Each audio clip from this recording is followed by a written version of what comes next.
I don't know how many foreign nationals came into our country illegally under President Biden. 8 million, 10 million, 12 million.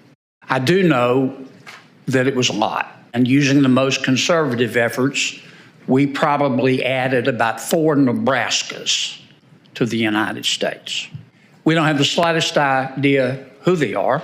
We don't have the slightest idea where they are. I believe it was intentional. I don't know why President Biden and his team decided to do it, but only one of two circumstances are possible. Either it was intentional, or the people in charge you wouldn't hire to manage a Costco food court. And I don't think it was the latter. I think an intentional decision was made. I don't hate President Biden. I don't hate anybody. I hope he finds peace in retirement. But the fact is, we have an extra 12 million people who are in our country illegally. Most Americans don't support illegal immigration. They think illegal immigration is illegal. Duh. It's not because they're racist. They look at the southern border like they look at the front door of their home. Most Americans lock their front door at night. They don't do that because they hate everybody on the outside. They lock their front door at night because they love the people on the inside. And they want to know who's going in and out of their home. We've got to fix the problem of illegal immigration, and we have to have money to do it. Defense.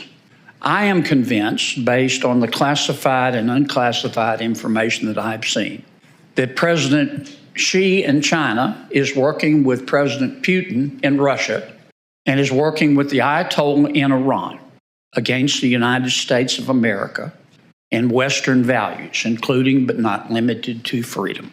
I believe their ultimate goal is to have Russia dominate Central and Eastern Europe, Iran dominate the Middle East.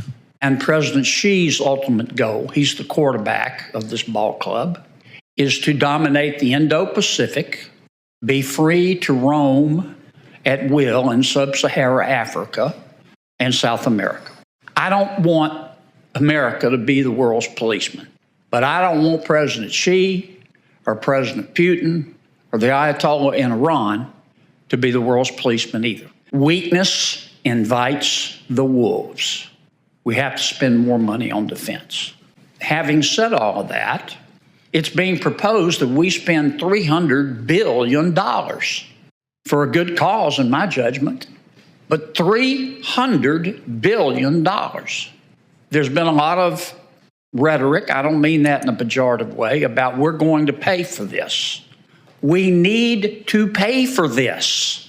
That's just as important as the immigration money and the defense money.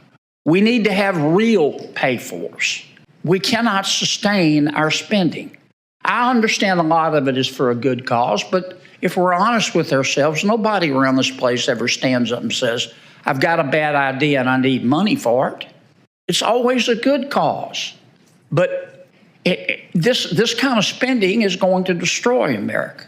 It won't be a fiscal cliff. It won't be. One day we won't be fine and the next day falling off. That's not how this works. This kind of spending destroys you like termites. If you get termites on a Tuesday, your house doesn't fall apart on a Wednesday, but those termites eat away and they eat away and they eat away and you know what I'm saying. I hope we do this right. I'd like to see us do it together.